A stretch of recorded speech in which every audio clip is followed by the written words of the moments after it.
Welcome to this deep dive into the article we are discussing today.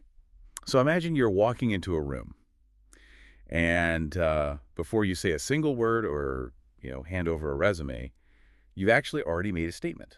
Oh, absolutely. In just milliseconds. Right. In mere milliseconds, people have formed an impression of you entirely based on what you're wearing. Yeah, it's this automatic, totally unconscious process. And honestly, I mean, for a lot of guys, that reality is just terrifying. Oh, 100%. Which is exactly why the article we're exploring is so compelling. It really flips the script on how to handle that pressure.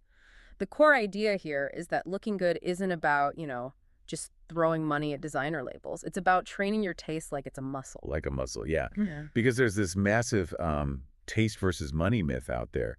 Guys think a $2,000 jacket just automatically makes them look great. Right. They think the price tag does the heavy lifting. Exactly, but people don't see the receipt. They have no idea what you paid for it. They don't. I mean, they decode signals instead. So they're looking at things like the fit of the clothes, the silhouette, how the colors play together. There's actually this fascinating Princeton study in the article that proves this. Oh, right, the one with the photos. Yeah. Researchers showed people images of identical individuals, but they slightly altered those subtle clothing cues.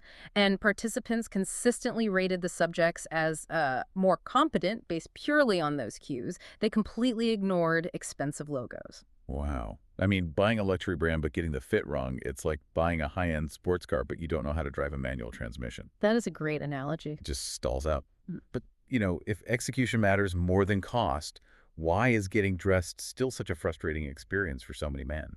Well, it comes down to uncertainty. Men generally just want a wardrobe that works, without second guessing every morning. YouGov data backs this up too. It shows men shop way less frequently than women, and they actually prefer repeating outfits. Makes sense. We like a uniform. Exactly. They crave a repeatable, confident solution.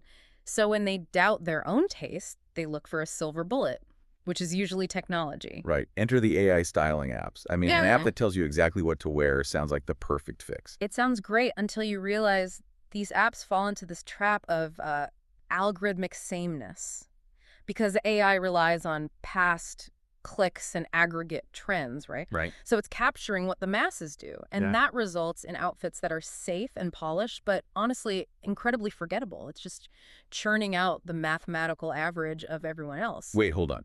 If the problem is blending into the average, I have to push back a bit on the proposed alternative. Okay, let's hear it.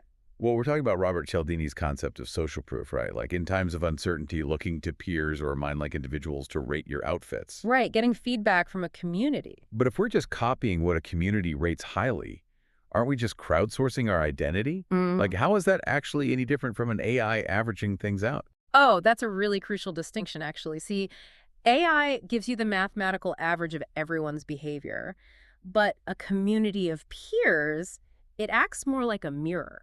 A mirror. How so? When real people review your outfit, they aren't telling you to dress exactly like them. Their feedback helps you calibrate your own unique aesthetic. You're refining the clarity of the message you're trying to send, seeing if what you think looks good actually translates to others. Okay, so it's an active calibration. You're not just passively accepting a uniform from an algorithm. Exactly. And that active effort, it brings up this concept of a taste gym. You can't just passively scroll through photos of well-dressed guys and expect your style to magically improve. Right, you have to put in the reps. Yeah. This is where gamified tools like Style Battle or Rate the Outfit come into play. By constantly looking at two different outfits and having to actively choose which one works better. And seeing how the community voted, too, right? Yes, you are literally rewiring your brain. So you start to intuitively recognize why a certain jacket length works or why two colors clash. You're literally training your eye. Like, by judging others and getting immediate feedback on your own choices, you build that muscle memory for fit and harmony. Exactly. It turns style from this mysterious, innate talent into a measurable skill you can actually practice. Which puts you completely in control because you are constantly being judged on your visual execution every time you walk out the door. You are. And building this taste muscle allows you to steer that narrative with confidence. And the best part, you don't need a massive budget to do it. Right. You're putting intention behind those milliseconds of judgment. Exactly. So I want to leave you with this thought to mull over. If your clothes are broadcasting who you are to the world before you even speak, what happens when your internal identity shifts? That's a great question. Right. Like, does your wardrobe just eventually catch up? Or could intentionally changing your clothes actually change who you become?